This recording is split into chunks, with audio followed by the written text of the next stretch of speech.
আলহামদুলিল্লাহ, সকল প্রশংসা আল্লাহ তাআলার জন্যে, যে মালিক আজকের এই জুমার দিনে জুমার নামাজ আদায়ের উদ্দেশ্যে আমাদেরকে যথাসময়ে মসজিদে আসার, প্রয়োজনীয় কিছু দিনই কথা আলোচনা করার ও শোনার তৌফিক দান করেছেন।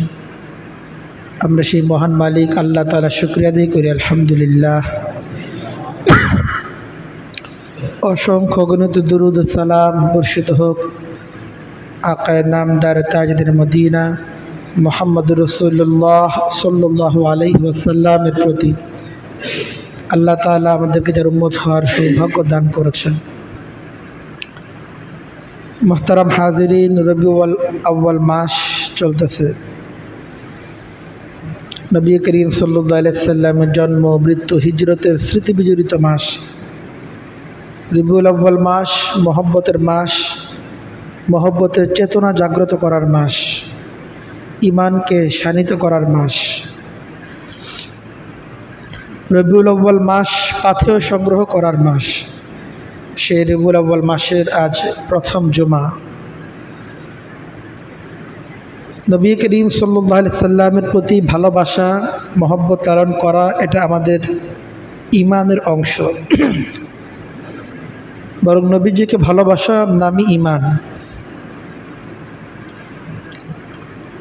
নবী করিম সাল্লাল্লাহু আলাইহি ওয়াসাল্লামকে মহব্বত করা এটা আমাদের ইমান, যে ইমানটা দেখা যায় না। এই মহব্বতের সাথে আনুগত্যের একটা গুরুত্বপূর্ণ সম্পর্ক রয়েছে। মহব্বত মাত্রই এটা মানুষকে তার আনুগত্যের প্রেরণা যোগায়। যে মহব্বত আছে কিন্তু আনুগত্য নেই, সেই মহব্বত আল্লাহ তাআলার কাছে মূল্যহীন।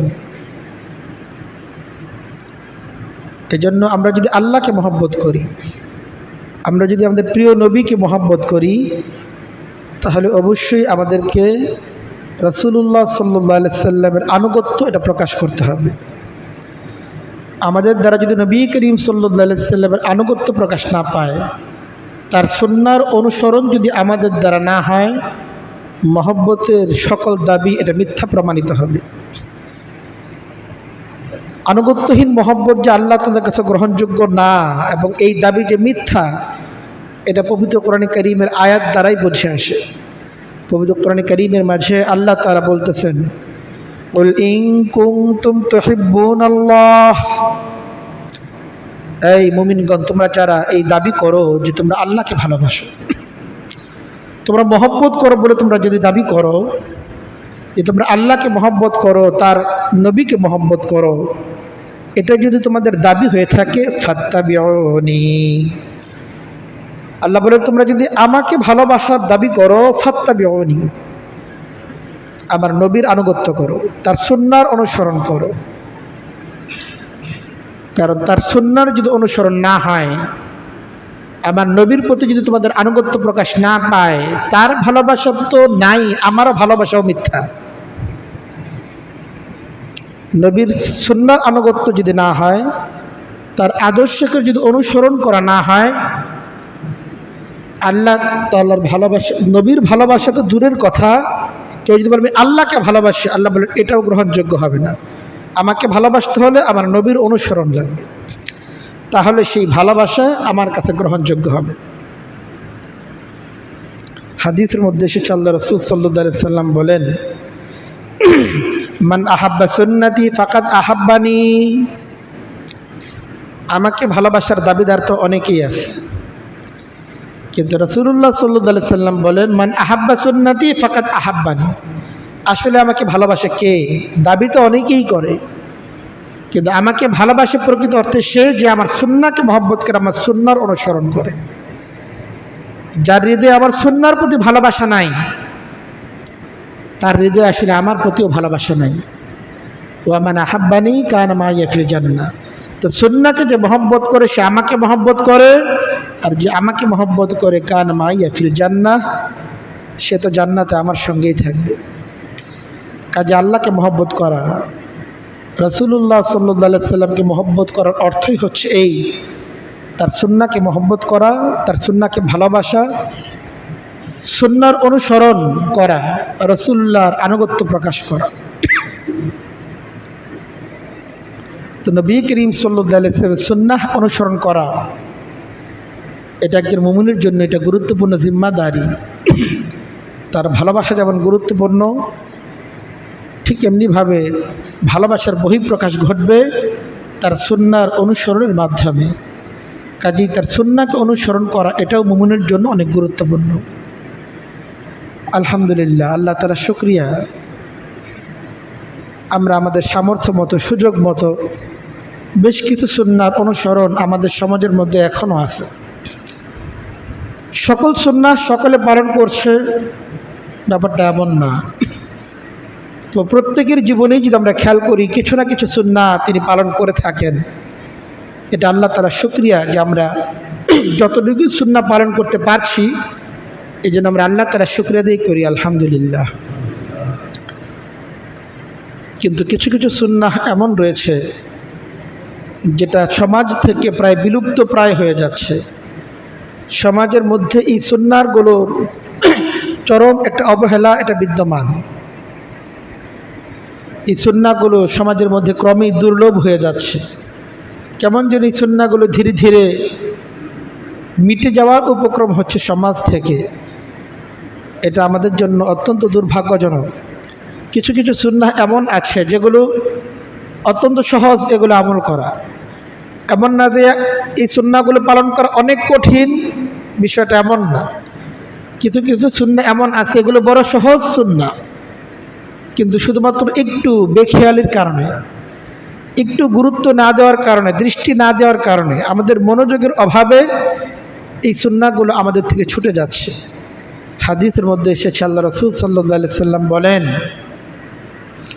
মান আহয়া সুন্নতি কাদ উমিতাত বাদি ফালাহু মিসলু মান আমিলা বিহা।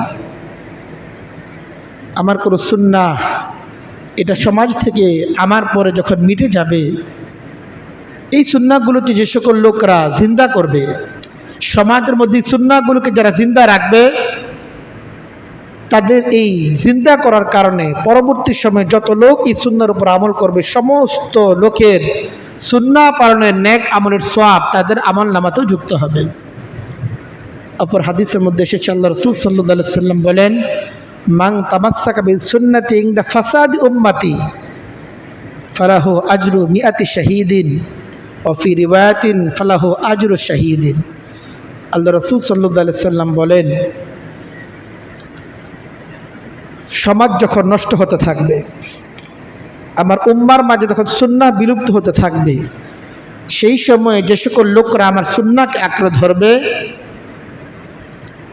আল্লাহ তাআলা তাকে শহীদের মর্যাদা দান করবেন। অন্য বর্ণনে এসেছে ফালাহু আজরু মিআতি শাহীদিন, আল্লাহ তাআলা তাকে 100 শহীদের মর্যাদা দান করবেন।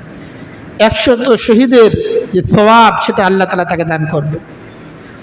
আখিরাতে মুক্তি এবং সফলতার জন্য একজন শহীদের মর্যাদা লাভ করাই যথেষ্ট। আখিরাতে মুক্তি এবং সফলতার জন্য একজন শহীদের মতো সওয়াব লাভ করা এটাই যথেষ্ট। আর সেখানে কোনো কোনো বর্ণনা এসেছে যে আল্লাহ তাআলা যারা সুন্নাহকে আঁকড়ে ধরবে তাদের জীবনে, আল্লাহ তাআলা তাদেরকে 100 শহীদের মর্যাদা দান করবে। সুবহানাল্লাহ। এই জন্য আজকে এই সংক্ষিপ্ত সময়ে আমরা এমন কিছু সুন্নাহ সম্পর্কে আলোচনা করতে চাই যে সুন্নাহগুলো বড় সহজ, কিন্তু সেই সুন্নাহগুলো আমাদের থেকে ছুটে যাচ্ছে। এই সুন্নাহগুলো ক্রমে দুর্লভ হয়ে যাচ্ছে। যে সকল সুন্নাহগুলো সমাজ থেকে আস্তে আস্তে বিলুপ্ত হয়ে যাচ্ছে, শুধুমাত্র একটু মনোযোগের অভাবে, আমাদের অবহেলার কারণে, আমাদের অনাদরের কারণে যে সুন্নাহগুলো আমাদের থেকে বিলুপ্ত হয়ে যাচ্ছে, আমরা আজকে এমন কয়েকটি সুন্নাহ সম্পর্কে আলোচনা করতে চাই যে সুন্নাহগুলো আমরা খুব সহজেই পালন করতে পারি। আর এই সুন্নাহ পালন করার মাধ্যমে নবী করিম সাল্লাল্লাহু আলাইহি সাল্লামের মহব্বতের বহিঃপ্রকাশ আমাদের দ্বারা হবে। যে সুন্নাহগুলো পালনের মাধ্যমে আমরা শত শহীদের মর্যাদা আল্লাহ তাআলার কাছে লাভ করতে পারবো। যেই সুন্নাহ পালন করার মাধ্যমে আমরা আখিরাতের অনন্ত অসীমকালে জিন্দেগিতে নবী করিম সাল্লাল্লাহু আলাইহি সাল্লামের সঙ্গী হওয়ার গৌরব আমরা লাভ করতে পারব। এই জন্য আজকে আমরা এমন কিছু ছোট ছোট কিছু সুন্নাহ সম্পর্কে আমরা আলোচনা করতে চাই। এক নাম্বার যে সুন্নাহ সম্পর্কে বলতে চাই সেটা হচ্ছে এই, নবী করিম সাল্লাল্লাহু আলাইহি ওয়াসাল্লামের একটি সুন্নাহ ছিল এই যে তিনি সকল বৈধ এবং মর্যাদাপূর্ণ কাজে, সকল বৈধ নেক কাজ, মর্যাদাপূর্ণ কাজ ডান থেকে শুরু করা, এটা নবী করিম সাল্লাল্লাহু আলাইহি ওয়াসাল্লামের প্রিয় একটি সুন্নাহ। আম্মা জান হযরত আয়েশা রাদিয়াল্লাহু তাআলা আনহা বলেন, কানা নবী সাল্লাল্লাহু আলাইহি ওয়াসাল্লাম ইউহিব্বুত তায়াম্মুনা মাস্তাতাআ ফি শানিহি কুল্লিহি ফি তুহুরিহি ওয়া তানাউলিহি ওয়া তারাজ্জুলিহি। আম্মা জান হযরত আয়েশা রাদিয়াল্লাহু তাআলা আনহা বলেন যে নবী করিম সাল্লাল্লাহু আলাইহি সাল্লাম তার প্রত্যেকটি শানওয়ালা কাজেই, তার সকল কাজে, প্রত্যেকটি নেক কাজে, বৈধ কাজে নবী করিম সাল্লাল্লাহু আলাইহি সাল্লাম যথাসম্ভব সেটাকে ডান থেকে শুরু করতেন। পবিত্রতা অর্জন করবেন, অজু করবেন তো ডান থেকে করতেন, আগে ডান হাত, আগে ডান দিক। এমনকি তিনি যখন স্যান্ডেল পরতেন, জুতো পরতেন, তখনও তিনি ডানটা আগে পরতেন। তিনি যখন চুল আঁচড়াতেন তখন তিনি ডান দিক থেকে আগে চুল আঁচড়াতেন। তো আমরা হয়তো কোনো কোনো জিনিস আমাদের অভ্যাসে পরিণত হয়েছে, এগুলো আমরা ডান থেকে করি, যেমন ডান হাত দ্বারা আমার খাবার খাই, এটা আমাদের ঠিক আছে। কিন্তু আমাদের অনেক কাজ এমন হয় শুধু বেখেয়ালের কারণে ডান বাম এটা আমরা খেয়ালই করি না। এটা বললে পরবর্তী বলতে পারবে না যে উনি ডান দিয়ে করলেন না বাম দিয়ে করলেন। ঘরে প্রবেশ করবেন, এটাকে ডান পাকে রাখবেন না বাম পাকে রাখবেন। মসজিদে প্রবেশ করতেছে ডান পা না বাম পা, এটা শুধুমাত্র প্রবেশ আর বের হওয়ার মধ্যে না। আমি আমার পোশাক পরতেছি, তো পোশাকটা আমি কি ডান হাত আগে ঢোকাবো না বাম হাত? আমি চুল আঁচড়াচ্ছি ডান না বাম? পথ দিয়ে হাঁটতেছি তো ডান না বাম? তো এ সকল ক্ষেত্রে আমি আমার খাবার খাচ্ছি, ডান হাত দ্বারা তো খাবার খাচ্ছি, কিন্তু খাবারটা শুরু করলাম কোন দিক থেকে? আমার খাবার ডান দিক থেকে না বাম দিক থেকে? আমি খাবার পরিবেশন করব, কয়েকজন মেহমান আছে, কাকে আগে দেব? ডান দিকে যে আছে তাকে আগে দেবো না বাম দিকে যে আছে তাকে আগে দেব? তো এমন সকল ক্ষেত্রে আমি শিক্ষক, আমি হয়তো ক্লাসে কাউকে পড়া জিজ্ঞেস করব, সেক্ষেত্রেও আমি ডান দিক এটার আমি বিবেচনা করতে পারি। আমার ডান পাশে যারা আগে আছে তোমরা আগে পড়া বলো, এটা আমরা ইচ্ছা করলে করতেই পারি। কারণ নবী করিম সাল্লাল্লাহু আলাইহি সাল্লাম বৈধ এবং প্রয়োজনীয় নেক কাজ সকল ক্ষেত্রে তিনি ডানটাকে অগ্রাধিকার দিতেন যথাসম্ভব। নবী করিম সাল্লাল্লাহু আলাইহি সাল্লাম যথাসম্ভব ডানটাকে পছন্দ করতেন এবং যথাসম্ভব ডানটাকেই তিনি বিবেচনায় অগ্রাধিকার দিতেন। এই জন্য আমরা হয়তো কোনো কোনো জিনিসের ক্ষেত্রে ডান দিকটাকে ফলো করি, কিন্তু আমাদের জীবনের সিংহভাগ ক্ষেত্রে এটাকে ডান দ্বারা হচ্ছে না বাম দ্বারা হচ্ছে, এটার কোনো বিবেচনা আমরা করি না, এটার কোনো খেয়াল আমরা করি না। অন্তত ছোট্ট একটা আমল, আমি তো বের হচ্ছি, আমি তো প্রবেশ করতেছি, আমি তো এই কাজটা আমার দ্বারা হয়েই যাচ্ছে, কিন্তু শুধুমাত্র ডান দিককে ফলো করার মাধ্যমে নবী করিম সাল্লাল্লাহু আলাইহি ওয়াসাল্লামের প্রিয় একটা সুন্নাহ এটা আমার দ্বারা জিন্দা থাকবে, আমার দ্বারা জিন্দা হবে, এবং আমার সাথী সঙ্গী যারা আছে তারা আমার থেকে এটা শিখবে যে না, এখানে ডান থেকে শুরু করা চাই। এই জন্য আমরা আমাদের জীবনের ক্ষেত্রে চেষ্টা করবো ইনশাআল্লাহ, আমাদের যে প্রয়োজনীয় সকল কাজ যেন ডান দ্বারা হয়। এটা আবার সব ক্ষেত্রে না, কাছার কাছে কেউ বাথরুমে প্রবেশ করবে সেক্ষেত্রে আবার ডান না, সেক্ষেত্রে বাম হাত বাম পা দ্বারা। কেউ তার শৌচাগার সম্পন্ন করবে সেক্ষেত্রে ডান দ্বারা না, সেক্ষেত্রে তার বাম ব্যবহার করবে। তো কিন্তু যে সমস্ত কাজ বৈধ কাজ, নেক কাজ এবং শানওয়ালা কাজ, মর্যাদাপূর্ণ কাজ, সেগুলোর ক্ষেত্রে ডানটাকে ফলো করা চাই। আল্লাহ তাআলা আমাদেরকে এই সুন্নাহ পালনের প্রতি যত্নবান হওয়ার তৌফিক দান করেন।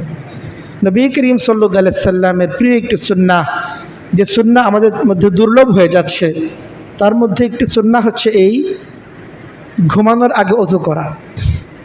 আমরা যখন ঘুমোতে যাব তখন ওযু করে তারপরে ঘুমানো, এটা নবী করিম সাল্লাল্লাহু আলাইহি সাল্লামের একটি সুন্নাহ ছিল।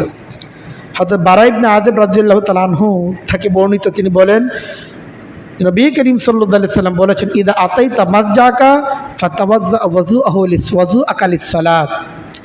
আল্লাহ রাসূল সাল্লাল্লাহু আলাইহি সাল্লাম বলেন, যখন তুমি ঘুমোতে যাবে, তুমি যখন তোমার শয়নে যাবে, শুতে যাবে, ফাতাওয়াজ্জা ওযুআকা লিসসালাত, নামাজের আগে যেমনভাবে পরিপূর্ণভাবে তোমার ওযু করো, ঘুমোতে যাওয়ার আগেও তোমরা পরিপূর্ণভাবে ওযু করো। তো ঘুমানোর সময় ওযু করে ঘুমানো এটা নবী করিম সাল্লাল্লাহু আলাইহি ওয়াসাল্লামের সুন্নাহ। আমরা তো এই সুন্নাহ বানিয়ে ফেলছি নামাজ পড়ার সুন্নাহ। নামাজ পড়তে হবে কাজে আমাকে ওযু করতে হবে, এছাড়া তো নামাজই হবে না, এটা তো ফরজ। অথবা কোরআন তেলাওয়াত করতে হবে, বসে কোরআন তেলাওয়াত করবো, আচ্ছা ঠিক আছে, এখন তো ওযু করা ছাড়া তো কোরআন স্পর্শ করা যাবে না, এই জন্য আমরা ওযু করি। কিন্তু ওযুটা শুধুমাত্র আসলে নামাজ বা কোরআন তেলাওয়াত স্পর্শ করে পড়া এর সাথেই সম্পৃক্ত না। আর অনেক অনেক ক্ষেত্র রয়েছে এমন যেগুলির ক্ষেত্রে ওযু করা নবী করিম সাল্লাল্লাহু আলাইহি ওয়াসাল্লামের একটি সুন্নাহ। এর মধ্যে একটি সুন্নাহ হচ্ছে এই ঘুমানোর আগে ওযু করে তারপরে ঘুমানো। কিন্তু এই সুন্নাহ কি আমাদের থেকে দুর্লভ হয়ে যাচ্ছে না? আমরা ঘুমানোর আগে ইস্তিনজা করতেছি ঠিকই, কিন্তু ঘুমানোর আগে ওযু করার প্রয়োজনীয়তা এটা অনুভব করতেছি না। নিজের প্রয়োজনের স্বার্থে মনে করতেছি আচ্ছা একটু ইস্তিনজা করে তারপরে ঘুমাই। কিন্তু নবী করিম সাল্লাল্লাহু আলাইহি ওয়াসাল্লাম সুন্নাহ পালন হবে ওযু করার মাধ্যমে, এটার প্রতি আমরা কিন্তু খেয়াল করি না। অথচ এই খেয়াল করার মাধ্যমে নবী করিম সাল্লাল্লাহু আলাইহি ওয়াসাল্লামের একটি সুন্নাহ যেটা দুর্লভ হয়ে যাচ্ছে, যেটা সমাজ থেকে ক্রমান্বয়ে মিটে যাচ্ছে, এমন একটি সুন্নাহ কিন্তু আমাদের দ্বারা জিন্দা হয়ে যেতে পারে। এই জন্য এটা নবী করিম সাল্লাল্লাহু আলাইহি ওয়াসাল্লামের সুন্নাহ যে ঘুমানোর আগে ওযু করে নেওয়া। আমরা পালন করবো তো ইনশাআল্লাহ। আমরা এটা কঠিন কিছু না, আসলে একটু চেষ্টা করলেই করা যায়। আর মনের মধ্যে যদি এই ফিলটা থাকে যে নবীজির একটা সুন্নাহ হিসাবে আমি করতেছি, তো আমলের মধ্যে ইনশাআল্লাহ স্বাদ চলে আসবে। আমি যখন আমল করি তখন একটু ভাবি না যে আমি কী কাজটা করতেছি, কেন করতেছি। অথচ এই ভাবনাটা তখন যদি আমাদের মনের মধ্যে আসে, তো আমাদের মধ্যে একটা লজ্জত, একটা স্বাদ কিন্তু সৃষ্টি হতে পারে। আমরা ইনশাআল্লাহ সেই স্বাদ অর্জন করার চেষ্টা করব। নবী করিম সাল্লাল্লাহু আলাইহি ওয়াসাল্লামের একটি সুন্নাহ হচ্ছে এই যে কেউ যখন কাউকে আল্লাহর জন্য মহব্বত করে, তার দ্বীনের জন্য মহব্বত করে, তার আমল তার আখলাকের কারণে মহব্বত করে, সেটা তাকে জানিয়ে দেয়া। এটা নবী করিম সাল্লাল্লাহু আলাইহি ওয়াসাল্লামের প্রিয় একটি সুন্নাহ। কোনো দিনদার ব্যক্তি তাকে আপনি মহব্বত করেন, কোনো আল্লাহওয়ালা ব্যক্তি তাকে আপনি মহব্বত করেন, কোনো নেককার ব্যক্তি তাকে আপনি মহব্বত করেন, সেই মহব্বতটা আল্লাহর জন্য, আল্লাহর দ্বীনের জন্য। তো এমন যদি কেউ কাউকে মহব্বত করে, সেই মহব্বতটা তাকে জানিয়ে দেওয়া, এটা নবী করিম সাল্লাল্লাহু আলাইহি ওয়াসাল্লামের একটি সুন্নাহ। কিন্তু সমাজের মধ্যে এই সুন্নাহর কোনো ব্যবহার আছে? আমরাই অনেককে মহব্বত করি যে অমুক ব্যক্তিকে আমার খুব ভালো লাগে, বড় মহব্বত করি, দিল থেকেই তার প্রতি মহব্বত জাগে, কিন্তু কখনো এই মহব্বতের কথা তাকে জানানো হয় নাই। কিন্তু নবী করিম সাল্লাল্লাহু আলাইহি ওয়াসাল্লামের সুন্নাহ হচ্ছে এই মহব্বতটা শুধু হৃদয়ে লালন না করে তাকে এই মহব্বতের কথা তাকে জানিয়ে দেওয়া। হাদিসের মধ্যে এসেছে আল্লাহ রাসূল সাল্লাল্লাহু আলাইহি ওয়াসাল্লাম বলেন, ইযা হাব্বা রাজুল আখাহু ফালইউখবিরহু আন্নাহু ইউহিব্বুহু।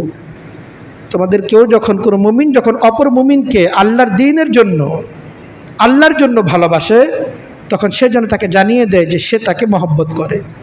নবী করিম সাল্লাল্লাহু আলাইহি ওয়াসাল্লাম নিজেও বেশ কিছু সাহাবায়ে কেরাম তাদেরকে বিশেষভাবে জানিয়েছিলেন। যেমন হযরত মুআয ইবনে জাবাল রাদিয়াল্লাহু আনহু, তাকে যখন নবী করিম সাল্লাল্লাহু আলাইহি ওয়াসাল্লাম বিদায় জানাচ্ছিলেন, ইয়ামানে তাকে পাঠাচ্ছিলেন, তাকে বিদায় জানাচ্ছিলেন, তখন হযরত মুআয ইবনে জাবালকে নবী করিম সাল্লাল্লাহু আলাইহি ওয়াসাল্লাম বলেছিলেন, ইয়া মুআয ওয়াল্লাহি ইন্নী লা উহিব্বুকা। আল্লাহ রাসূল সাল্লাল্লাহু আলাইহি ওয়াসাল্লাম মুআযকে বলেছিলেন, মুআয আল্লাহর কসম, নিশ্চয়ই আমি তোমাকে বড় মহব্বত করি।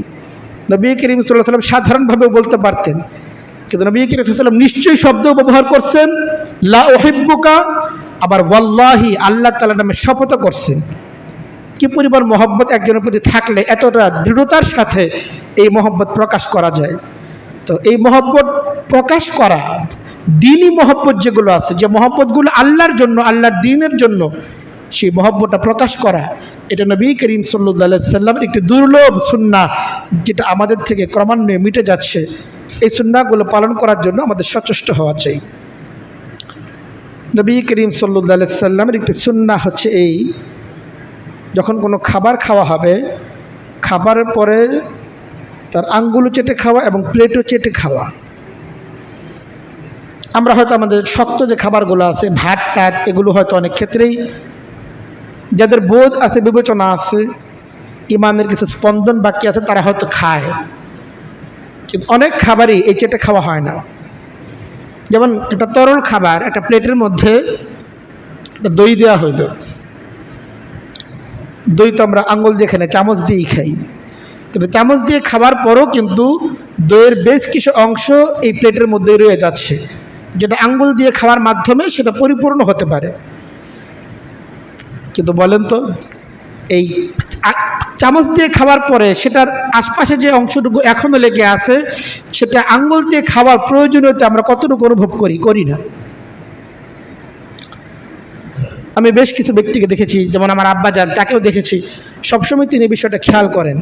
যখন এই জাতীয় তরল খাবার তাকে পরিবেশন করা হয়, তখন প্রথমত তো চামচ দিয়ে খান, যেহেতু জিনিসটা চামচ দিয়েই খাওয়া। কিন্তু পরবর্তীতে যখন এরপরে যেটা রয়ে যায়, সেটা চামচ আলাদাভাবে, চামচের মধ্যে যেটা লেগে আছে হালকা, এটাও তিনি চেটে খান। এরপরে যখন বাটিটা যেটা আছে সেটাও আঙ্গুল দ্বারা আবার চেটে খান। এটা নবী করিম সাল্লাল্লাহু আলাইহি ওয়াসাল্লাম একটা সুন্নাহ, যে খাবার আঙ্গুলে যেটা লেগে আছে এটাও চেটে খাওয়া, পেটের মধ্যে যেটা লেগে আছে এটাও চেটে খাওয়া। এটা শুধুমাত্র যখন একটা দিনী পরিবেশে আছি, মসজিদে আছি, একটা দিনদারি পরিবেশে আছি, তখনই শুধুমাত্র এমন না। আমি যখন ঘরে আছি তখনও এটা আমার পালনীয়। আমি যখন কোনো অনুষ্ঠানে গেছি তখনও এটা পালনীয়। কিন্তু বাস্তবতা হচ্ছে এই অনুষ্ঠানগুলো, বিবাহ শাদীর অনুষ্ঠানগুলোতে যে পরিমাণ খাবার অপচয় করা হয়, প্লেটের মধ্যে যে পরিমাণ খাবার লেগে থাকে, একটা হোটেলে গিয়ে দেখেন হোটেলের মধ্যে কি পরিমাণ খাবার প্লেটের মধ্যেই রয়ে যাচ্ছে। ওইখানে চেটে খাওয়াটা যেন মনে করে যে প্রেস্টিজ নষ্ট হয়ে গেল, এর মান থাকতেছে না, ওনার শান থাকতেছে না, যেন কিছু খাবার রেখেই আমাকে উঠে যেতে হবে। এটা একটা প্রবণতা দুর্ভাগ্যজনকভাবে মুসলমানদের মধ্যে পেয়ে বসেছে। অথচ নবী করিম সাল্লাল্লাহু আলাইহি ওয়াসাল্লাম সুন্নাহ হচ্ছে সর্বাবস্থায় খাবারের কোনো অংশ অপচয় তো নাই করা। এমনকি যেটাকে অপচয় মনেও করা হয় না, ওই চামচের মধ্যে লেগে আছে, প্লেটের মধ্যে লেগে আছে, সেগুলোকেও চেটেপুটে খাওয়াটা নবী করিম সাল্লাল্লাহু আলাইহি ওয়াসাল্লাম সুন্নাহ। বাসা বাড়িতে অনেক সময় রান্না করা হয়, পাতিলের মধ্যে রান্না করা হয়। কথার কথা, পাতিলের মধ্যে ডাল আছে, সেটাকে আবার আরেকটা বাটির মধ্যে রাখা হয়, সেটাই পরিবেশন করা হয়। তখনও কিন্তু এভাবে যে ঢালা হচ্ছে, পাতিল থেকে বাটির মধ্যে ঢালা হচ্ছে, এটা কিন্তু শুধুমাত্র ঢালাই হচ্ছে, এরপরও অনেক অংশ কিন্তু ওই পাতিলের মধ্যে রয়ে যাচ্ছে, যেটাকে আঙ্গুল দ্বারা কিংবা ভালো করে চামচ দ্বারা সেটাকে আবার প্লেটের মধ্যে কিন্তু আরও কিছু অংশ নেওয়া যায়, কিন্তু সেটা নেওয়ার কোনো প্রয়োজনীয়তা অনুভব হয় না। এটার জন্য নবী করিম সাল্লাল্লাহু আলাইহি ওয়াসাল্লাম এটি সুন্নাহ, এটাকে মনেই করা হয় না। এই জন্য আসলে এই সকল ক্ষেত্রে নবী করিম সাল্লাল্লাহু আলাইহি ওয়াসাল্লাম সুন্নাহ, এটাকে ফলো করার প্রতি একজন মুমিনকে যত্নবান হওয়া চাই। যে সুন্নাহটা ক্রমে আমাদের সমাজ থেকে দুর্লভ হয়ে যাচ্ছে, এই সুন্নাহ পালন করার মাধ্যমে আমরাও কিন্তু অসামান্য সওয়াব আল্লাহ তাআলার কাছ থেকে লাভ করতে পারি। নবী করিম সাল্লাল্লাহু আলাইহি ওয়াসাল্লাম একটি সুন্নাহ যেটা দুর্লভ হয়ে যাচ্ছে, এমন একটি সুন্নাহ হচ্ছে সুন্নাহ এবং নফল নামাজ, এটা ঘরে যথাসম্ভব পড়া। নফল এবং সুন্নাহ নামাজ এটা ঘরে আদায় করা, এটা নবী করিম সাল্লাল্লাহু আলাইহি ওয়াসাল্লাম এটা সুন্নাহ। মসজিদ আদায় করা নিষেধ না। নবী করিম সাল্লাল্লাহু আলাইহি ওয়াসাল্লামও মাঝে মাঝে মসজিদেও সুন্নত নফল আদায় করেছেন। কিন্তু আমাদের মতো কিন্তু সুন্নাহ এবং নফল নামাজগুলো বেশি থেকে বেশি ঘরেই আদায় করেছেন। আমাদের ঘরগুলোতে অনেক সময় পরিবেশ থাকে না, পাকনা পাখির ব্যাপারে অনিশ্চয়তা থাকে, এই জন্য আমরা হয়তো মসজিদে আদায় করি, কিংবা ঘরে গিয়ে হয়তো পড়া হয়ে উঠবে না সুন্নাহটা, এই জন্য মসজিদ থেকে আমরা পড়ে যাই। কিন্তু এটাকে ক্রমান্বয়ে যেভাবে ঘরগুলোকে একেবারে বিরান বানিয়ে ফেলা হচ্ছে, যে কখনোই ঘরের মধ্যে আমি সুন্নাহ নফল নামাজ পড়ি না, এটা নবী করিম সাল্লাল্লাহু আলাইহি ওয়াসাল্লাম গুরুত্বপূর্ণ সুন্নাহকে আমরা বর্জন করছি। এটার প্রতি আমাদের যত্নবান হওয়া চাই যে সুন্নত নামাজ, বিশেষ করে কিছু নফল নামাজ, এটা ঘরের মধ্যে আদায় করা চাই। হাদিসের মধ্যে এসেছে আল্লাহ রাসূল সাল্লাল্লাহু আলাইহি ওয়াসাল্লাম বলেন, আফজালুস সালাতিল মারই ফি বাইতিহি, নামাজের মধ্যে সর্বোত্তম নামাজ হচ্ছে যে নামাজটা মানুষ তার ঘরে আদায় করে, ইল্লাল মাকতুবা, তবে ফরজ নামাজ এটা যেহেতু জামাতের সাথে আদায় করতে হয়, এটা তো মসজিদে গিয়ে আদায় করতে হবে। ফরজ নামাজ ছাড়া অন্য যে নামাজগুলো আছে সেগুলো ঘরে পড়াই উত্তম। এবং নবী করিম সাল্লাল্লাহু আলাইহি ওয়াসাল্লাম সাধারণত সুন্নাহ এবং নফল নামাজগুলো যথাসম্ভব ঘরেই আদায় করে আসতেন। কখনো কখনো মসজিদেও তিনি আদায় করেছেন, কিন্তু আমরা যেমন মসজিদেই কেবল আদায় করি, ঘরে কখনোই আদায় করি না। তো ঘরগুলোও তো নামাজের দ্বারা আবাদ হওয়া দরকার। ঘরের শিশু কিশোর যারা আছে তারা তো আমাদের নামাজ দেখে দেখে আমাদের সাথে নামাজ আদায় করে করে শেখার কথা, কিন্তু ঘরগুলোকে অনাবাদ রাখার কারণে যেমন ঘরগুলো ধীরে ধীরে শয়তানের আনাগোনার সুযোগ তৈরি হচ্ছে, পাশাপাশি আমাদের সমাজের শিশু যারা আমাদেরকে দেখায় শেখার কথা, তারাও কিন্তু শেখার সুযোগ থেকে তারা বঞ্চিত হচ্ছে। এই জন্য আমরা চেষ্টা করব যে ঘরগুলোকে কিভাবে আবাদ করা যায়, ঘরগুলোকেও কিভাবে নামাজের দ্বারা আবাদ করা যায়, সুন্নাহ পালনের দ্বারা আবাদ করা যায়, নফল কিছু ইবাদত ঘরের মধ্যে করার দ্বারা ঘরের মধ্যে কোরআনের তেলাওয়াত হয়, ঘরের মধ্যে সেই পরিবেশ তৈরি হয়, এটার জন্য আমাদের ফিকির করা দরকার। নবী করিম সাল্লাল্লাহু আলাইহি সাল্লামের একটা সুন্নাহ, যেই সুন্নাহটা বলতে গেলে মিটেই গেছে। আল্লাহ তাআলা আমাদেরকে হেফাজত করেন। নবী করিম সাল্লাল্লাহু আলাইহি সাল্লামের একটা সুন্নাহ হচ্ছে এই, প্রত্যেক ব্যক্তির একটা ওসিয়তনামা তার সঙ্গে সংরক্ষিত থাকা। হাদিসের মধ্যে এসেছে আল্লাহ রাসূল সাল্লাল্লাহু আলাইহি সাল্লাম বলেন, মা হাক্কু ইমরিইম মুসলিমিন লাহু শাইউন ইউসা ফিহি ইয়াবিতু লাইলাতান ইল্লা ওয়া ওয়াসিয়াতুহু মাকতুবাতুন ইনদাহু। নবী করিম সাল্লাল্লাহু আলাইহি সাল্লাম বলেন, যে ব্যক্তির কোনো সম্পদ আছে, যেই সম্পদের ব্যাপারে ওসিয়ত করার সুযোগ আছে, প্রয়োজনীয়তা আছে, তার জন্য 2 রাত এমনভাবে না কাটে যে তার কাছে তার ওসিয়তটা লিপিবদ্ধ নেই। অনেক সময় এমন থাকে জীবনের চলতে গিয়ে ফিরতে গিয়ে কত মানুষের সাথে টুকটাক কত লেনদেন হয়েছে, যেগুলো কেবল আমিই জানি, আর কেউ জানে না। হয়তো একজন 10 টাকা পায়, 20 টাকা পায়। ওই ছাত্র জমানায় একদিন কি করছিলাম, ট্রেনে সফর করছিলাম, ভাড়া দেই নাই, অন্তরে নিজের জানা আছে। এমন কত কত বান্দার হক, মানুষের হক আমাদের রয়ে গেছে, কিন্তু অবহেলার কারণে এগুলো আসলে দেওয়া হচ্ছে না। আবার এই লেনদেনগুলোর কথা কেউ জানেও না। হতে পারে এমন এই লেনদেনগুলো এভাবে থেকেই দুনিয়া থেকে বিদায় গ্রহণ করব, এই লেনদেনগুলো আমার পরিবরস্থ কেউ জানে না, কাজে এই লেনদেনগুলো পরিশোধ করতে হবে, এটার প্রয়োজনীয়তাও তারা কখনো আছে বলে মনে করবে না।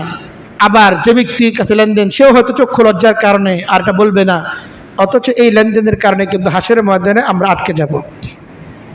হাদিসের মধ্যে এসেছে নবী করিম সাল্লাল্লাহু আলাইহি ওয়াসাল্লাম বলেন, ইন্না আখাকুম হাযা লামাহবুসুন বিবাবিল জান্নাহ। এক ব্যক্তি, এক সাহাবী ইন্তেকাল করছে, নবীজি জানাজা পড়াবেন, নবী করিম সাল্লাল্লাহু আলাইহি ওয়াসাল্লাম জানাজা পড়াচ্ছেন না। আল্লাহ রাসূল সাল্লাল্লাহু আলাইহি ওয়াসাল্লাম বলেন যে তোমাদের এই ভাই যে ইন্তেকাল করলো, সে জান্নাতের দুয়ারে আটকে গেছে, কারণ তার জিম্মায় অন্যের পাওনা রয়ে গেছে। এই পাওনার কারণে জান্নাতের দুয়ার আটকে গেছে, জান্নাতের দুয়ার তার জন্য খোলা হচ্ছে না। তো যে কথা বলছিলাম, যে প্রত্যেক ব্যক্তির কাছে তার একটা ওসিয়তনামা সংরক্ষিত থাকা, আমার পরে আমার অধীনস্থ যারা আছে তাদের কি কি বিষয় পালনীয়, কি কি বিষয় তাদের সতর্ক হওয়া দরকার, এটা ওসিয়তের একটা অংশ। ওসিয়ত শুধুমাত্র লেনদেন কেন্দ্রিক ব্যাপারটা এমন না। আমার যা কিছু কল্যাণকামিতা আমার পরিবারের জন্য, আমার পরবর্তীতে সে সকল বিষয়ে আমার একটা ওসিয়ত থাকা, যে ওসিয়তগুলোর মধ্যে বৈধতার প্রতি খেয়াল রাখা হবে, শরীয়তের যে নীতিমালা, শরীয়তের যে চাহিদা, সেই চাহিদার প্রতি খেয়াল রাখা হবে, এমন ওসিয়তনামা একজন মুমিনের জন্য সংরক্ষণ থাকা, এটা তার জন্য জরুরি। আল্লাহ রাসূল সাল্লাল্লাহু আলাইহি ওয়াসাল্লাম সেই দিকে আমাদেরকে ইঙ্গিত করেছেন। কিন্তু বিশ্বাস করেন, এবং এটাই সত্য, এই ওসিয়ত সংরক্ষণের প্রয়োজনীয়তা মুসলমানদের মধ্যে নাই। অধিকাংশ মানুষ বলতে পারবে না যে আমার হুজুর ওসিয়তনামা লেখা আছে, সংরক্ষিত জায়গায় আছে, বিবিকে জানানো আছে, মাকে বলা আছে, বাবাকে জানানো আছে যে আমি কিন্তু ওসিয়তনামা লিখে রাখছি, আমি যদি যে কোনো সময় ইন্তেকাল করি তোমরা কিন্তু সেই ওসিয়তনামা দেখে নিবে, এবং সেখানে যে করণীয়গুলো আছে সেগুলো তোমরা পালন করার চেষ্টা করবে। অধিকাংশ মানুষ বলতে পারবে না তার যে সেই ওসিয়তনামা লেখা আছে, বড় দুঃখজনক। অথচ এটা নবী করিম সাল্লাল্লাহু আলাইহি ওয়াসাল্লামের সুন্নাহ। একজন ব্যক্তির তার ওসিয়ত করার মতো কোনো না কোনো কারণ আছে, অবশ্যই সেই ওসিয়তনামা তার সংরক্ষণ করা। 2 রাত, কোন বর্ণনা আছে সালাত রায়াদিন, 3 রাত যদি এমনভাবে না কাটে যে তার ওসিয়তনামা তার কাছে লিখিত অবস্থায় নেই। এই জন্য এটা একটা নবী করিম সাল্লাল্লাহু আলাইহি ওয়াসাল্লাম দুর্লভ একটা সুন্নাহ। এই সুন্নাহ পালন করার মাধ্যমে আমরা কিন্তু শত শহীদের সওয়াব আল্লাহ তাআলার কাছে লাভ করতে পারি। নবী করিম সাল্লাল্লাহু আলাইহি ওয়াসাল্লামের সুন্নাহ একটা আমাদের দ্বারা জিন্দা হতে পারে।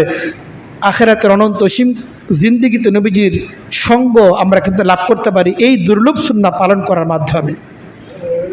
নবী করিম সাল্লাল্লাহু আলাইহি ওয়াসাল্লামের একটি সুন্নাহ যেটা দুর্লভ হয়ে যাচ্ছে, সেটা হচ্ছে এই অন্যের অজান্তে, তার অনুপস্থিতিতে তার জন্য দোয়া করা।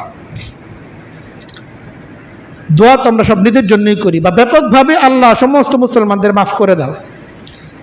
কিন্তু আমি জানি যে আমার এক ভাই, এই সমাজের একজন ব্যক্তি এই সমস্যা আছে, তার জন্য বিশেষভাবে দোয়া করা, এটা শুধু তখনই হতে পারে সর্বোচ্চ যদি সে দোয়া চায়। দোয়া না চাইলে দোয়া করা হয় না। অথচ দোয়া তো চাওয়ার কথা না, না চাইতেই তার জন্য আমার যদি জানা থাকে আমার কোনো মুসলমান ভাই, কোনো বোন, সে কোনো সমস্যায় আক্রান্ত, তার জন্য দোয়া করা, এটা তো আমার জিম্মাদারি। এটা নবী করিম সাল্লাল্লাহু আলাইহি ওয়াসাল্লামের সুন্নাহ যে একজন ব্যক্তির অজান্তে, তার অজ্ঞাতসারে তার অনুপস্থিতি তার জন্য দোয়া করা হবে। জানানোর প্রয়োজন নাই যে ভাই আপনার জন্য তো অনেক দোয়া করছি, দোয়া করেন, এমনিতেই দোয়া করি। আমার জানা আছে কোনো মুসলমান ভাই কোনো সমস্যায় আছে তো তার জন্য দোয়া করা, এটা নবী করিম সাল্লাল্লাহু আলাইহি ওয়াসাল্লাম এটি সুন্নাহ হাদিসের মধ্যে এসেছে। আল্লাহ রাসূল সাল্লাল্লাহু আলাইহি ওয়াসাল্লাম বলেন, মা মিন আবদিন মুসলিমিন ইয়াদউ লিআখি বিযাহরিল গায়বি ইল্লা ক্বাদাল মালাকু ওয়া লাকা মিসলুক। যখন কোনো ব্যক্তি তার ভাইয়ের অনুপস্থিতিতে, তার ভাইয়ের অজান্তে তার জন্য দোয়া করে, তখন আল্লাহ তাআলা রহমতের ফেরেশতারা তার জন্য দোয়া করতে থাকে। আল্লাহর বান্দা, তুমি যে তোমার ভাইয়ের জন্য দোয়া করলে, তোমার ভাইয়ের জন্য যে দোয়াটা করছো, আল্লাহ তাআলা তোমাকেও যেন সেই পরিমাণ ফজিলত দান করেন, সে প্রয়োজনীয় জিনিসটা যেন আল্লাহ তাআলা তোমাকেও দান করেন। আমি দোয়া করব আমার ভাইয়ের জন্য, অপর মুসলমানের জন্য, আর আল্লাহ তাআলা আমার জন্য দোয়া করাচ্ছেন কার দ্বারা? আল্লাহ তাদের মাসুম ফেরেশতাদের দ্বারা, যে ফেরেশতাদের দোয়া কখনো ব্যর্থ যায় না। আমার যে দোয়া সেটা কবুল হতেও পারে, নাও হতে পারে, কিন্তু আল্লাহ তাআলার যে ফেরেশতা, মাসুম ফেরেশতা, তাদের দোয়া কখনো ব্যর্থ হয় না। কাজেই আমি কিন্তু অন্যের জন্য দোয়া করার মাধ্যমে, অন্যের জন্য দোয়া করার মাধ্যমে আমি কিন্তু আমার যে প্রয়োজন সেটাকে নিশ্চিত করতে পারি। কিন্তু আমরা শুধু নিজেরটাই চাই, অন্যের জন্য চাওয়ার কোনো প্রয়োজনীয়তা এটা অনুভব করি না। কাজেই এটা আমাদের খেয়াল করা দরকার, আমরা যেন মানুষের জন্য তাদের অজান্তে দোয়া করি। নবী করিম সাল্লাল্লাহু আলাইহি ওয়াসাল্লাম একটি সুন্নাহ, দুর্লভ সুন্নাহ, যেটা হয়তো অনেকে পালন করে কিন্তু সুন্নাহ হিসেবে পালন করে না, অথচ আল্লাহ তাদের কাছে এটা সওয়াবের কারণ হওয়ার জন্য সুন্নাহ হিসেবে পালন করা চাই।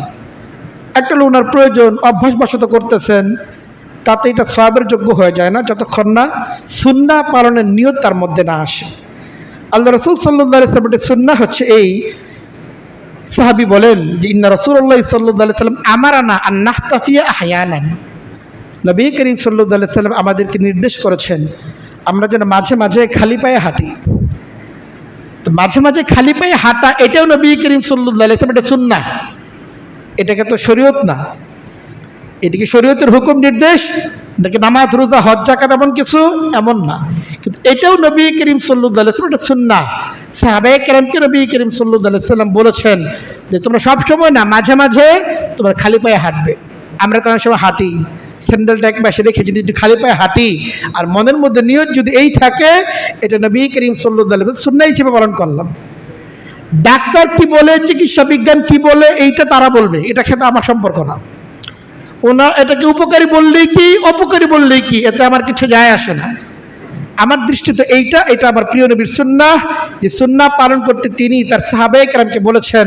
কাজে নবীর মহব্বত যদি আমার অন্তরে থাকে, দুনিয়াবাসী কে কি বললো এটা যায় আসে না। উনি উপকারী বললেও আমি করব, তারা সকলে যদি এটাকে অপকারী বলে তবুও আমি করব, কারণ এটা আমার প্রিয় নবীর নির্দেশ, আমার প্রিয় নবীর সুন্নাহ।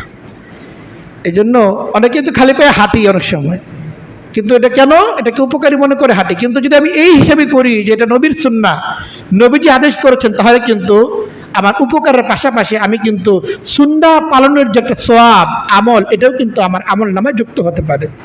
আমরা এই বিষয়টা খেয়াল করার চেষ্টা করব। নবী করিম সাল্লাল্লাহু আলাইহি ওয়াসাল্লামের সুন্নাহ, যে সুন্নাহ আমাদের সমাজের মধ্যে ক্রমান্বয়ে দুর্লভ হয়ে যাচ্ছে, এমন একটি সুন্নাহ হচ্ছে এই অচেনা ব্যক্তিকেও সালাম দেওয়া। একজন ব্যক্তিকে আমি চিনি না, তাকেও সালাম দেওয়া। হাদিসের মধ্যে এসেছে, এক সাহাবী নবী করিম সাল্লাল্লাহু আলাইহি ওয়াসাল্লাম জিজ্ঞেস করলেন, হে আল্লাহর রাসূল, আইয়ুল ইসলামি খাইর, ইসলামের মধ্যে সবচেয়ে সৌন্দর্যের দিকটা কোনটা? নবী করিম সাল্লাল্লাহু আলাইহি ওয়াসাল্লাম বললেন, তুতঈমুত তাআম ওয়া তাকরাউস সালাম আলা মান আরাফতা ওয়া মান লাম তারিফ। নবী করিম সাল্লাল্লাহু আলাইহি ওয়াসাল্লাম বলেন যে ইসলামের চমৎকার সৌন্দর্যের একটি দিক হচ্ছে এই, মানুষকে খাবার খাওয়ানো। ওয়া তাকরাউস সালাম আলা মান আরাফতা, যাকে তুমি চেনো তাকে সালাম দেওয়া। ওয়া আলা মান লাম তারিফ, যাকে তুমি চেনো না তাকেও সালাম দেওয়া। আমরা যাদেরকে চিনি সচরাচর তাদেরকে সালাম দেওয়ার প্রয়োজনীয়তা অনুভব করি, যে ওনারা তো চিনি, সম্মানিত লোক, আচ্ছা সালাম দিতে হবে। কিন্তু যেই লোকটাকে চিনি না আমি, তাকে সালাম দেওয়ার কোনো গরজ এটা কিন্তু আমরা অনুভব করি না। এটা একটা দুর্লভ জিনিস, সমাজ থেকে ক্রমান্বয়ে এটা মিটে যাচ্ছে, যে অচেনা ব্যক্তিকেও সালাম দেওয়া। সে আমার বড় না ছোট, সামাজিকভাবে সে কি আমার চেয়ে উপরে না নিচে, এটা সাবজেক্ট না। আমি শিক্ষক বলি আমার ছাত্রকে সালাম দেব না, ব্যাপারটা এমন না। ছাত্র যেমন শিক্ষককে সালাম দেওয়া তার কর্তব্য, শিক্ষক হিসাবে ছাত্রকে সালাম দেওয়া এটাও কর্তব্য। মুমিন হিসাবে প্রত্যেক এই সালাম পাওয়ার যোগ্য। এই জন্য এটা বিবেচনা না করে যে তার সামাজিক স্ট্যাটাসটা কি ওইটা চিন্তা ভাবনা করে এরপরে সালাম দেওয়া, এটা কি নবীজির সুন্নাহ? নবীজি বলছেন যারা চেনই না তাকেও তুমি সালাম দাও। আর সামাজিক স্ট্যাটাস উপর না নিচে, এটা আবার কোন চিন্তা? কাজেই সমস্ত বিবেচনার ঊর্ধ্বে উঠে যখন কোনো ব্যক্তি সম্পর্কে আবার এই ধারণা থাকবে যে সে মুমিন, আর স্বাভাবিকভাবেই যারা মুমিন অনুভব করা যায়, মুসলিম সংখ্যাগরিষ্ঠ দেশে মুমিনের সংখ্যাই সংখ্যাগরিষ্ঠ, এটাই স্বাভাবিক। কাজেই একজন ব্যক্তিকে সালাম দেওয়া চাই, তাকে আমি চিনলেও সালাম দেব, তাকে যদি আমি নাও চিনি তবুও সালাম দেবো। এটা নবী করিম সাল্লাল্লাহু আলাইহি সাল্লামের একটা সুন্নাহ। এই যে সুন্নাহগুলো বললাম, 9টা সুন্নাহর কথা বললাম, এই অধিকাংশ সুন্নাহই সমাজ থেকে ক্রমান্বয়ে দুর্লভ হয়ে যাচ্ছে। আরেকটা সুন্নাহর কথা বলি, যে সুন্নাহটা আজকে এই মুহূর্তের জন্য প্রয়োজনীয়। হাদিসের মধ্যে এসেছে আল্লাহ রাসূল সাল্লাল্লাহু আলাইহি সাল্লাম বলেন, মান গাসসালা ইয়াউমাল জুমআতি ওয়াগতাসালা ওয়া বাক্কারা ওয়া আবতাকারা ওয়া মাশা ওয়া লাম ইয়ারকাব ওয়া দানা মিনাল ইমামি ওয়াস্তামা কানা লাহু বিকুল্লি খুতওয়াতিন আমালু সানাতিন আজরু সিয়ামিহা ওয়া কিয়ামিহা। নবী করিম সাল্লাল্লাহু আলাইহি সাল্লামের একটি সুন্নাহ হচ্ছে এই, জুমার দিন জুমার নামাজের জন্য মসজিদে আগে আগে আসা। এটা একটা সুন্নাহ আমল, জুমার দিন জুমার নামাজের জন্য মসজিদে আগে আগে আসা।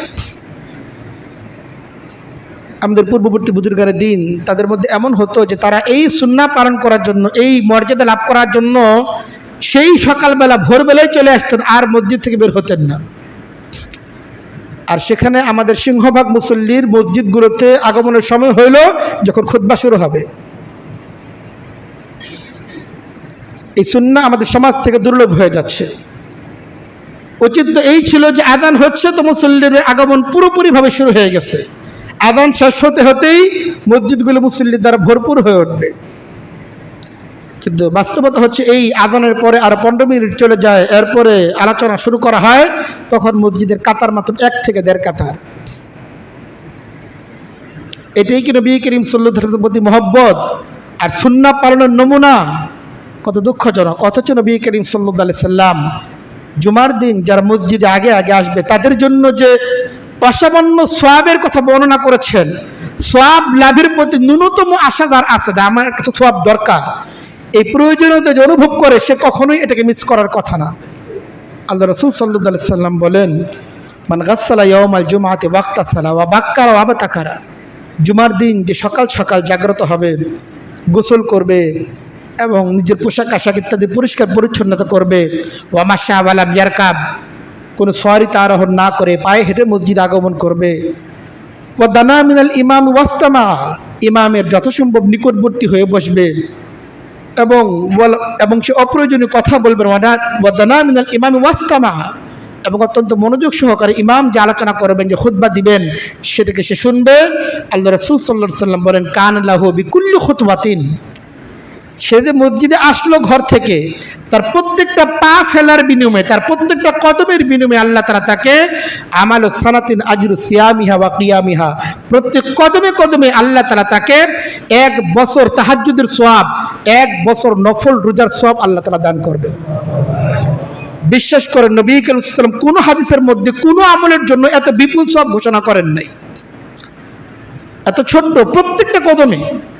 কোন কোন আমলের জন্য আসছে এই নেক কাজটা করলে 1টা গুনাহ মাফ, কোন নেক আমলের ব্যাপারে আসছে এই নেক আমলটা করলে 10টা গুনাহ মাফ, বা তার জন্য 1টা সওয়াব লেখা হয়, 10টা সওয়াব লেখা হয়। আর এখানে চিন্তা করে দেখেন, প্রত্যেকটা কদমে কদমে 1 বছর তাহাজ্জুদের সওয়াব। সারা বছরও একদিন তাহাজ্জুদ পড়া হয় না অনেক মুসলমানের, আর এখানে প্রত্যেকটা কদমে কদমে 1 বছর তাহাজ্জুদের সওয়াব এবং 1 বছর নফল রোজার সওয়াব আল্লাহ তাআলা তাকে দান করবে। কাজে এই সুন্নাহ এটা একটা দুর্লভ সুন্নাহ, যেটা আমাদের থেকে মিটে যাচ্ছে। দুর্ভাগ্যজনকভাবে আমরা মসজিদগুলোতে জুমার দিন আসি বড় পরে, অনেক মানুষ ব্যক্তিগত পর্যায়ে দিনদার, অন্য নামাজের সময় দেখা যায় ঠিকই আগে আসে, কিন্তু জুমার নামাজের দিন আসে একেবারে খুতবার সময়। এটা নবী করিম সাল্লাল্লাহু আলাইহি ওয়াসাল্লামের সুন্নাহর প্রতি চরম অবহেলার একটা দৃষ্টান্ত, যেটা থেকে একজন মুমিনদেরকে বেরিয়ে আসা দরকার। আরেকটা সুন্নাহ যেটা বলা যেতে পারে কিন্তু আজকে বলার হয়তো প্রয়োজন নেই, যেটা আমি আজকে ভেবেছিলাম বলবো, বলেই ফেলি। আল্লাহ রাসূল সাল্লাল্লাহু আলাইহি ওয়াসাল্লাম বলেন হাদিসের মধ্যে, সেটা আলবিসু মিন সিয়াবিকুমুল বায়াজ। নবী করিম সাল্লাল্লাহু আলাইহি ওয়াসাল্লাম বলেন, তোমরা তোমাদের পোশাকের ক্ষেত্রে সাদা পোশাক নির্বাচন করো। নবী করিম সাল্লাল্লাহু আলাইহি ওয়াসাল্লাম বলেন, তোমরা যে পোশাক পরবে এটা সাদা পোশাক নির্বাচন করো। ফাইন্না মিন খিয়ারিকুম খিয়ারি সিয়াবিকুম আল বায়াজ, তোমাদের সর্বোত্তম পোশাক হচ্ছে আল্লাহ তাআলার কাছে সাদা পোশাক। তো সাদা পোশাক পরিধান করা এটা নবী করিম সাল্লাল্লাহু আলাইহি ওয়াসাল্লামের একটা সুন্নাহ, যে সুন্নাহর প্রতি আমাদের যত্নবান হওয়া চাই। আলহামদুলিল্লাহ আমার চোখের সামনে যেটা ভাসতেছে, অধিকাংশ অনেক মানুষ আলহামদুলিল্লাহ সাদা পোশাক পরে আছেন।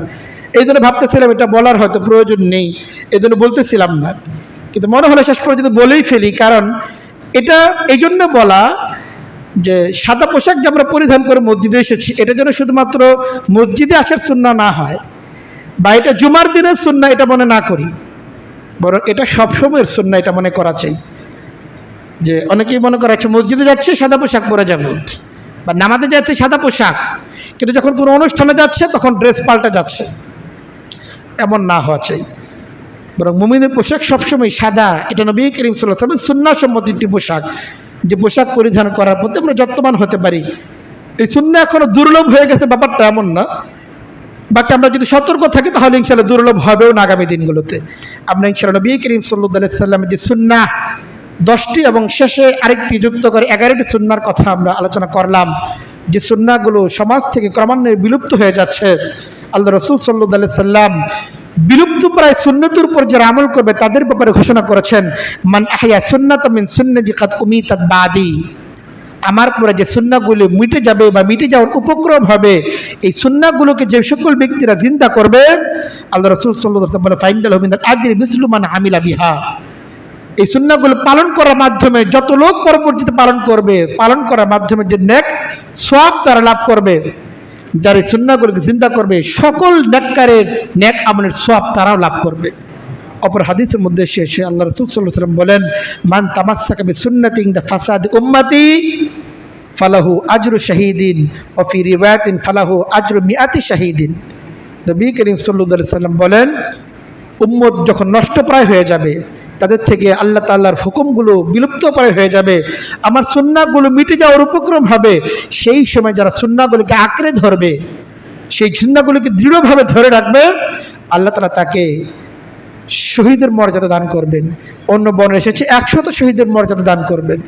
আমরা যদি শাহাদাতের মর্যাদা, শহীদদের সেই সওয়াব আমরা যদি লাভ করতে চাই, নবী করিম সাল্লাল্লাহু আলাইহি ওয়াসাল্লামের সকল সুন্নাহ তো বটেই, বিশেষ করে এই সহজ সহজ সুন্নাহগুলো, এই বিলুপ্ত প্রায় সুন্নাহগুলো বা বিলুপ্ত হওয়ার উপক্রম যে সুন্নাহগুলো, সেগুলো পালন করার মাধ্যমে, সেগুলো চিন্তা করার মাধ্যমে আখিরাতে অসামান্য সওয়াবের অধিকারী আমরাও হতে পারি। আল্লাহ তাআলা আমাদের সকলকে তৌফিক দান করেন। ওয়া আখিরু দাওয়ানা আলহামদুলিল্লাহ।